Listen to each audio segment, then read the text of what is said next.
Hello mga kagusify! Hingi lang po sana ako sa inyo ng konting pasuyo. Huwag kakalimutan mag-subscribe, shares, and like. And mag-comment na rin para sa susunod natin mapag-usapan sa next vlog. Salamat!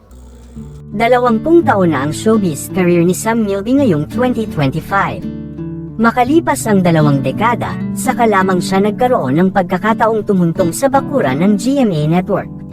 Nangyari ito sa guesting niya sa showbiz talk show na Fast Talk with Boy Abunda na mapapanood sa darating na Lunes 3 ng Marso taong 2025.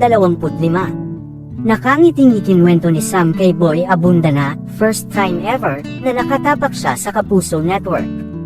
Ayon naman sa Fast Talk host, naging tradisyon sa kanyang programa na humahalik sa sahig ng studio ang mga bisitang bagong solta sa GMA7. Hindi makapaniwala si Sam sa kanyang narinig, pero ginawa niya ang sinabi ni Boy, lumuhad siya sa sahig at hinalikan ito. Ikinabigla ng mga tao sa paligid.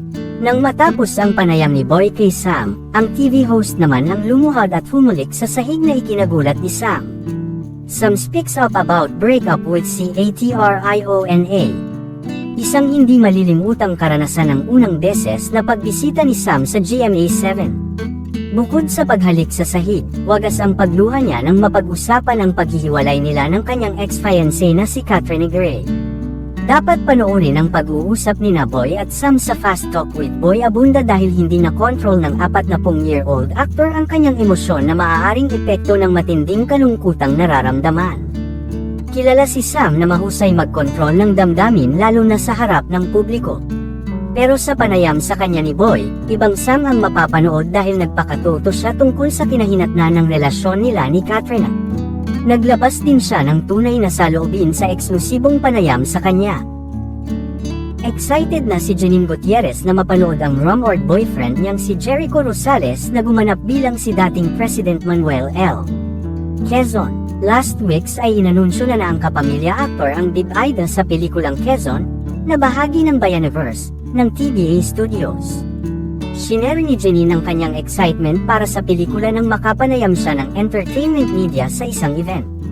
I'm so excited kasi I love historical drama sa kayong mga period project lalo na pagtungkol sa Pilipinas. So excited din ako kasi ang tagal na rin niyang hindi gumawa ng pelikula, pahayag ni Janine. Dagdag pa niya, and I'm sure everyone is looking forward, not only to the Quezon film, pero him playing Quezon. Magbabalik serye naman si Janine kung saan muli niyang makakapareha si Echo pagkatapos nilang magsama sa Lavender Films. Iba siya, excited ako to share more with you kapag pwede na, pero I'll be working with people na never ko pang nakawork, say niya. And then syempre sa Lavender Fields, kasi, parang umpisa pa lang kasi magkaaway na kami ni Tyrone, di ba, na karakter ni Echo.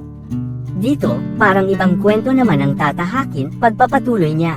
Nagpasilip na si Catherine Bernardo sa kanyang Instagram account ng mga bago niyang sexy pictorial para sa bench, at ibinalandro na nga ni Catherine na excited na siya na lumakad sa runway.